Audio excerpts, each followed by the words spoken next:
Hi, I just wanted to share something that's been on my mind lately.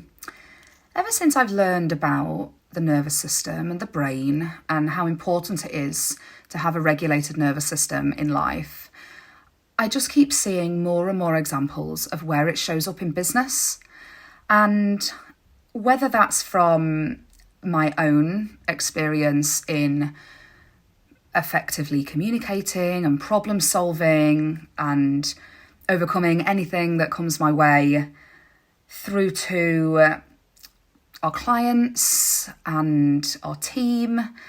It's everywhere. So when our nervous system is dysregulated, we're in this defense, fight, flight, freeze mode. And it really shows up in business more than I'd ever realised, to be honest. So, let's say we have a team member who's had a particularly challenging email or call. The way that they handle it from a regulated nervous system, where they feel calm, collected, able to process, compared to a dysregulated nervous system where they're fighting it, right? Where they're in survival mode.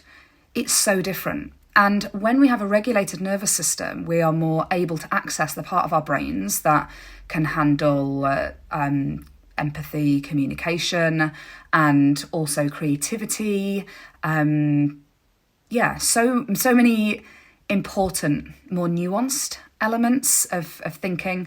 Whereas when we're in a dysregulated nervous system, we immediately go to overthinking, worst case scenario, because our brain is trying to help us survive because we feel under threat. And I see increasingly the impact of company culture on how people, not only how they feel at work, but then how they show up as individuals. So sometimes we'll see, we'll have a particularly challenging, even sales conversation, where someone will come in and say, we need to make a change because if I don't, I'm going to lose my job, essentially. And what that's doing is putting somebody in a really high stress, high alert state, which means they're going to communicate less effectively with each other, and in finding any solution. They're going to be struggling with troubleshooting and problem solving. And also struggling to empathise and build connection with others. And I see it in my team as well, if they're, stuck in their heads or have had a stressful day or whatever it is, and then they're sort of stuck in this overthinking. Oh gosh, how do I do that better? What have I done wrong? And actually the most powerful thing we can do as individuals and as leaders is to help our team members just to regulate their nervous systems. And also, I go a step further and say, build a culture where people feel psychologically safe to show up as a human and not think what's wrong with me when I got frazzled and frantic, or gosh, why did I feel that emotion? Or even worse, what's wrong with them, us and them, and fractured teams and people feeling scared to show up as themselves because they might be judged.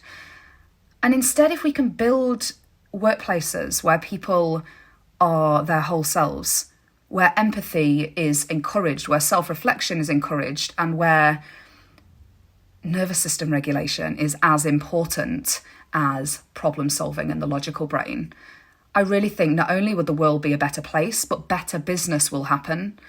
When I look at our projects and our clients at HubGem, the ones that thrive the most are where the team members that we are working with for our clients, whether it's a school or a college, when they are happy at work because they're willing to take risks and think creatively and collaborate and communicate more effectively.